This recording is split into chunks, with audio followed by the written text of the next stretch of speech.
I'd like to conclude this review with problems 112 and 113.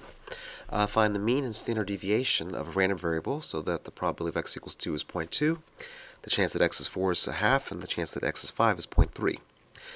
The way that we compute the mean of a random variable is somewhat different than the way that we compute the mean of a group of data. So the expected value of x, we take the possible values of x and multiply by the probabilities for each. So 2 plus 0.2 plus 4 times 0.5 plus 5 times 0.3. So that is our way that we compute the mean for a random variable. And in our case, that's 0.4 plus 2 plus 1.5, which works out to be 3.9. So there's the mean. To get the standard deviation, we don't subtract from the deviation. We don't get the deviations from average. We do that if I have a list of data, but if I have a random variable, I have a different way of computing the standard deviation. The expected value of x squared is equal to, I take the possible values squared. So instead of 2, I have 2 squared. Instead of 4, I have 4 squared. And instead of 5, I have 5 squared, or 25.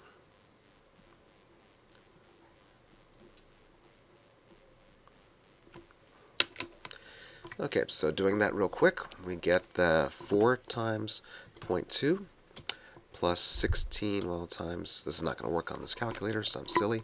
So I have 4 times 0.2 plus 16 times 0.5 plus 25 times 0.3, which works out to be 16.3. I apologize for pulling that calculator up. That doesn't, of course, was a simple four function calculator. Okay, so that's the expected value of x squared. Next, we figure out the standard deviation of x. And the way that we compute the standard deviation of x is we take the square root of the second number, 16.3, expected value of x squared, minus the mean squared, which we figured out to be 3.9 quantity squared. So notice there's no division by n minus 1 or anything like that. This is a random variable problem, and so the way that we compute the standard deviation is a little bit different than the way that we did it with sets of data. And figuring out the square root, I get 1.044. So that's, I shouldn't have said equal, that's approximately equal to 1.044. Okay, so that's problem 12. As always, the standard deviation represents approximately how spread out the data is. Usually for large data sets, about 68% of the data lies within one standard deviation, and 95% of the data lies within 2 standard deviations. So just like with ordinary, and we'll see that in the future when we hit the normal curve. Finally, problem 313. You go to a party, and there are 2 sandwiches, or 2 coolers. One cooler has 10 ham sandwiches and 15 cheese sandwiches. The other cooler has 3 ham sandwiches and 17 cheese sandwiches. Someone chooses a cooler at random, and then chooses a sandwich at random. What is the probability that the sandwich is in fact a cheese sandwich? So this is a Venn diagram problem, but it's a kind of a special Venn diagram problem, where I have 2 possibilities. I've got cooler number 1 and cooler number 2. So this would be cooler 1 and cooler number 2. For each cooler, there's the possibility of getting a ham sandwich and a cheese sandwich. And what's the chance of getting a cheese sandwich? Well, cooler number 1, I choose that with probability 1/2. And the chance of getting a cheese sandwich out of the first cooler is going to be 5 out of 15.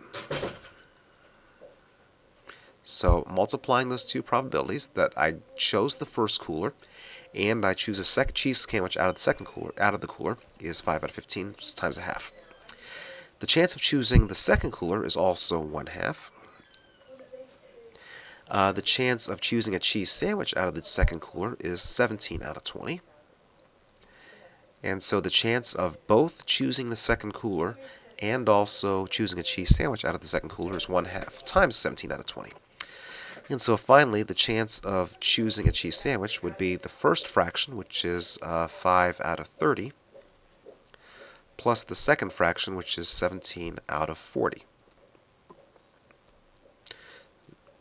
So by taking 5 over 30 plus 17 over 40, that would be the probability of ultimately choosing a cheese sandwich.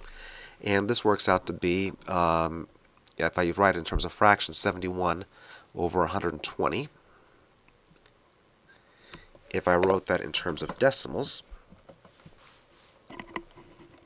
pardon me, if I wrote that in terms of decimals,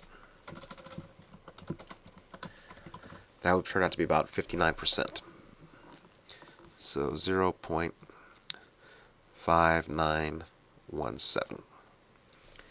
So this was a Venn diagram problem, but well, it didn't have to be done with the Venn diagram problem, but the Venn diagram certainly made it easier to see what happened.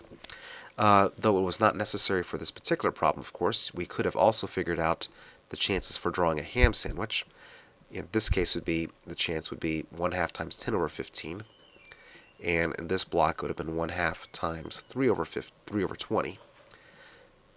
So that if I added these two together, I get 1/2.